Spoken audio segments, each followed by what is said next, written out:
Now, I am not a therapist or counselor, but it's hard to step into your true authentic self if we are still harboring toxic behaviors in ways within us that has happened when we were younger. Overcoming childhood trauma is a complex and personal journey, but there are many approaches one could use to heal their inner child. So, the first way to healing is acknowledging and recognizing the trauma for what it is. As humans, we tend to minimize the events that happen to us or even dismiss them by pretending it didn't happen. So we continue to live our lives in guilt, shame, or will blame ourselves for what occurred. Once we are able to fully be honest with ourselves and the trauma that we've experienced, only then can we begin to move forward. Remember, you never asked for the violating event to occur. Never blame yourself for what happened to you, especially when others have violated you. Never hold any regret for trying to handle it in a way that you thought was best.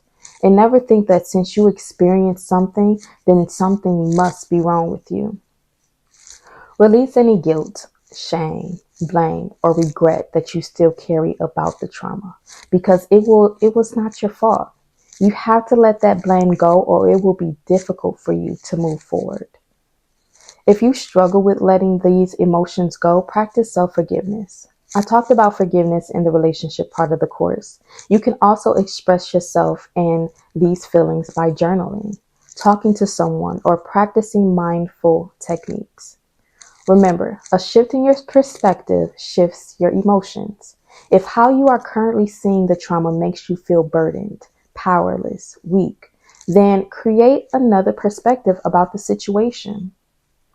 Sometimes accepting the imperfections within ourselves and others can lead to a better outlook. And just because you accept something doesn't mean you're embracing your trauma or that you liked it. Acceptance means that you've acknowledged the situation for what it is and that you decided on what you're going to do with it. You always have a choice. You can decide to let that trauma control you in the direction of your life, or you can decide to let it go. Again, letting go doesn't mean it never happened. Letting go means that you no longer allow your past memories and feelings of a bad childhood to prevent you from living the life that you deserve.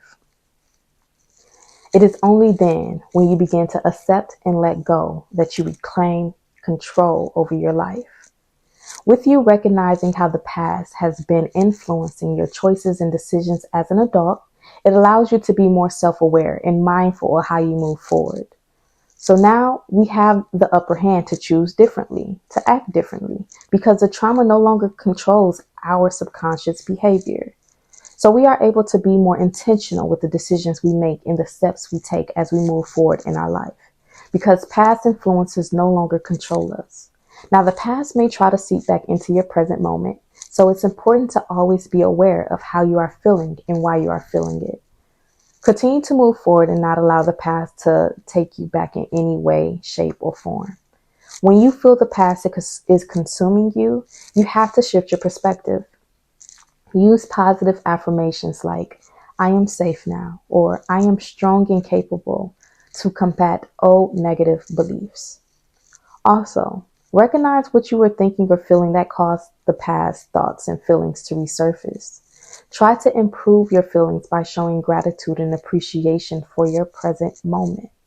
The past will try to creep in and make you feel inadequate or unworthy. Remember, you are in control, always. The past can no longer influence you or the direction of your life. Release past thoughts and feelings and continue to move forward in your life. As you move forward, the habits that you picked up that were unhealthy and used as a coping mechanism, remember to get rid of those and not go back to those as well. We've already talked about establishing healthier, productive habits in replacement of the unhealthy ones. Using alcohol, drugs, or any other addictive behaviors only puts you back into feelings of depression and sadness, causing the past to easily resurface. And we don't want that. So you've established a daily routine, and I hope that in your routine you included things like eating well, getting lots of rest, and exercising. As we are trying to move away from past trauma, we have to ensure that our well-being is taken care of at all times. Include activities that make you happy, that your inner child would love to do. Because everything that you do builds up momentum within you that empowers you to take back control. Remember, it is now your responsibility to take care of the inner child within you. So always be kind and gentle to yourself.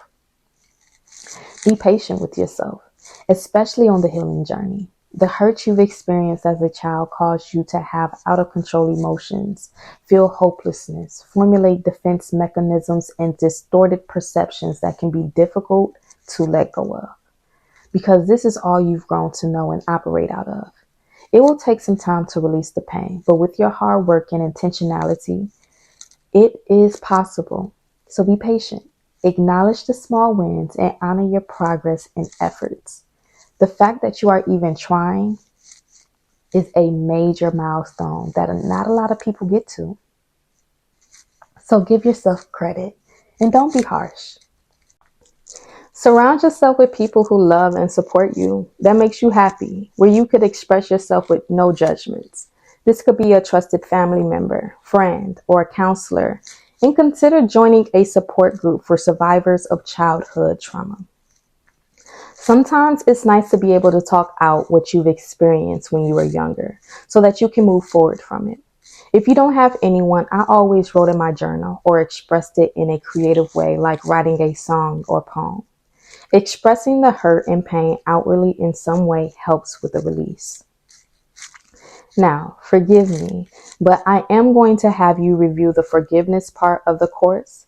In that section, I ask for you to forgive yourself and offer apologies to those you felt you've wronged. Forgiveness is so important in the healing process because the inability to forgive means you have decided to hold on to the hurt and pain you've experienced by the doings of others. And this is a point where a lot of people struggle to reach. But you cannot heal anything without forgiving. Remember, forgiveness is for your own sake, to free you of the violation you've experienced by the hands of others, letting go of the pain and hurt that was caused. Forgiving does not mean that they shouldn't be held accountable and should not experience any consequences. You don't even have to allow these people back into your life. But forgiveness is truly for yourself, to not harbor anger, pain, or sadness within. So, I want you to take some time to forgive. For every person that you felt has hurt you, violated you, made you feel helpless, powerless, and even scared. Anyone that was responsible for leaving you in pain and suffering. It's time we take a moment with these individuals. For everyone that has hurt you, write their names out. And next to their names, write out the violation that has hurt you. Then write out how it made you feel. For every single person. For some, it may be one. For others, it could be 100. Take some time with this. Then we're going to take some time to forgive these people. Some people will be easier to forgive than others. As I mentioned in the forgiveness portion of the course, to assist in forgiving the unforgivable, we have to shift our perception about them. Always remember that we are flawed individuals, mostly unconsciously operating out of a place of childhood hurt and pain, struggling to interact with others in a healthy way due to the lack of knowledge and tools provided to us. But if people had the tools and knowledge to deal with their trauma, I'm sure they would have been better in their actions towards you and handle situations differently. Because when you know better, you do better. So, to assist in the forgiveness of others, I imagine that they have the tools and knowledge to have behaved differently in a situation that has caused trauma to me. Again, realistically, these people more than likely do not and probably are not at a stage in their life to have the capacity to receive new tools. But this is for you to help shift your perspective of these individuals. So, imagine that the people who have hurt you handled the situation differently that did not cause any hurt or trauma to you. Associate positive characteristics and traits to these individuals and focus on just that.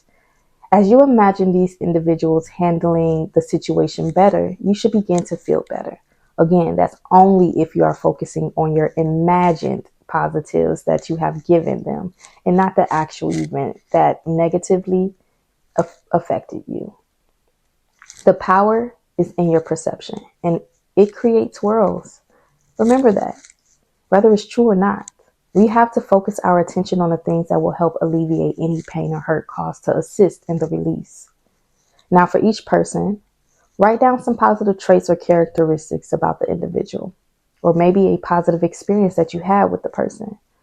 Doing this just helps to not just focus on their negatives and the trauma that they caused, but you're taking a moment to see all of them, not just the bad, but the good as well. And if you are having troubles recognizing some positive characteristics about any of the individuals, just tell yourself that they are trying with the tools and knowledge that they currently have. Again, they're trying with the tools and knowledge that they currently have. After you've done this for each person that has hurt you, then say, I forgive each and every one of you that has caused hurt and suffering in my life. I release you with forgiveness and peace into the healing energies of the universe.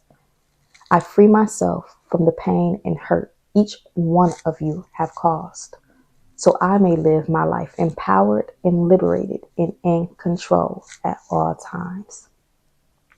Then you could tear it up and throw it away. You can burn it safely or you can keep it. Honestly, whatever floats your boat. Forgiveness may take some time, but the longer you hold on to that hurt, the longer it will take you to heal. Everyone's healing process is different, but in the end, I hope that you choose to heal.